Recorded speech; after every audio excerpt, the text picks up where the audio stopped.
What is up, my lovely people in Blue Tablet land? So for today's video, guys, I'm going to be drawing your Freddy Krueger, the creepy, shredded looking skin guy from your nightmares. Ha ha ha ha. If that's something you guys are interested in, stick around and let's get started. So I figured I'd first start out by drawing his nose and then slowly work my way through the illustration. I don't know, I think sometimes making the noise of the character kind of enhances the whole drawing experience and having the fun aspect built into it, because it almost feels like you're becoming one with the character. And this guy, I mean, man, I don't know what I said when for, but when you look at his face, I mean, it's all tattered and torn, and I can't remember when is the first time I ever watched part of the movie, like it was just showing up or it was just playing on one of the movie channels. And I was like, that is one creepy looking guy, and I didn't know the name of the movie at the time. But for some reason, I just kept watching it. And I think somewhere in the movie I kind of looked or found out that, he's the guy that kind of comes in your nightmares and dreams. And, I think the children that the dreams that he comes in are these poor children that have not been able to sleep for such a long time because they're constantly scared that he's gonna show up. But man, I mean, can you imagine something like this coming in your dreams and not being able to concentrate and actually get that good night's sleep? But gosh, for some reason I've always mistaken him with Edward Scissorhands. And the reason behind that would have to be because Edward Scissorhands has got the scissors for hands, and he has kind of got these sharp looking knife fingertips, I guess, if that's what you want to call it. But you gotta give props to the costume designer and the actual person that thought about this character and actually kind of brought him to life. When it comes to Edward Scissorhands, I think that character is just purely misunderstood. And, everybody from the neighborhood, when he's brought down from that supposed castle or the place he's living at, always just think or automatically just think that, he's bad and he's got these scissor-looking hands and he's just up to no good. But slowly and steadily, they kind of get to know him.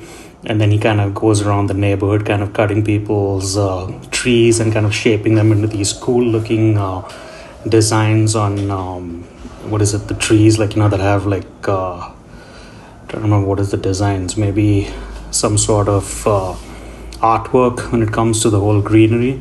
So I think that was the cool part about it when it comes to him as the character. But now Freddy Krueger, on the other hand, is totally a psychopathic killer of children.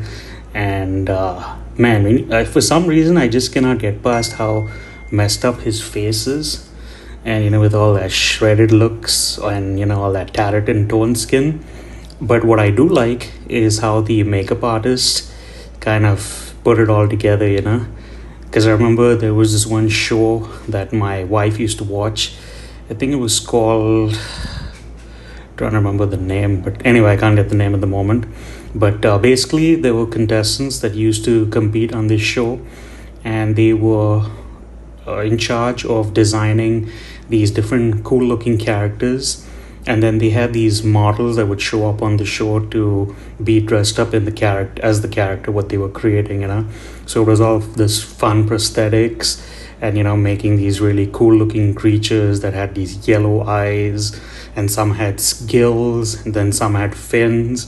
But all in all, I think it was a really cool show, because the winner, I think, of the show would end up winning a grand prize of 100K and the option to work in Hollywood. Which is, that would be amazing, right? Think about having your name be part of the cast and team that shows up in the very end of the movie. That would be, I think, a dream job, getting to work in Hollywood and getting to work with these cool characters. So one thing so far that I've really enjoyed on this 31-day challenge of doing all these different characters and props is just the ability to experiment and draw different things, and like try different techniques of shading and coloring. But also the committing to 31 days, I think, has definitely been a good challenge, and I've kind of enjoyed it. But the problem is I kind of missed one day of uploads or an upload. So I'm technically behind on one character for the 31st. So I think what I'm gonna do is, depending on how things go from now until the 31st, if I don't end up putting up that 31st video, it'll just probably be a quick time lapse maybe, and show y'all what is the final character I was gonna draw for you guys. For his details, I pretty much did it off camera just to save on some time, and I might probably just show y'all something at a later time when I do another illustration.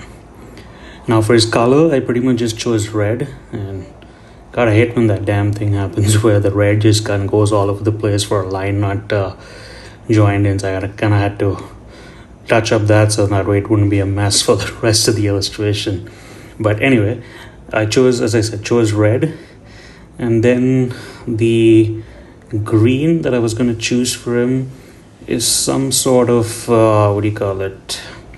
Almost like a moss kind of a green. And then here now I'm kind of adjusting the fill. Pretty much what that does is, when you're filling color in and when you drag it to the right, it just fills the color all the way until the very last pixel, so you don't have like these transparent looking lines and kind of looks like the color hasn't filled in. So there we go with the green. I know it kind of looks a little bit brighter than usual over here. And that's one thing I was telling you guys, like, when I'm looking to drop the colors, I kind of look at the tablet, look back at my camera, and see what the color looks like. Some yellow for the eyes. These yellow eyes, for some reason, I think are really interesting and cool, because they get that nice creepy looking feel. The black Michael Jackson looking hat. And then for his face, or face texture, I kind of went with this almost like a tea color. And then I figured for his actual gashes and skin scratches, I figured I'd do a little darker shade of the brown, because otherwise it would just not seem right when I was shading. And then some beige color for his teeth and eyes. And I know I said that I'd fill up the gashes, but I probably do it somewhere later on in the video. Some glow in his eyes, so he's got that little sparkle. Gosh, and I think I just noticed, damn, does his arm look really big, and it kind of almost looks like a Popeye the Sailor Man arm. And oh well. But as I said, this is just a cartoon, unrealistic version of Mr. Freddy Krueger, and we are just focusing on drawing him and not the giant arm. But yeah, so the illustration for this guy was definitely cool, because I said of the whole the gash skin and creating that texture. And now for the shading over here, I just did the very same technique that I've done in the other ones.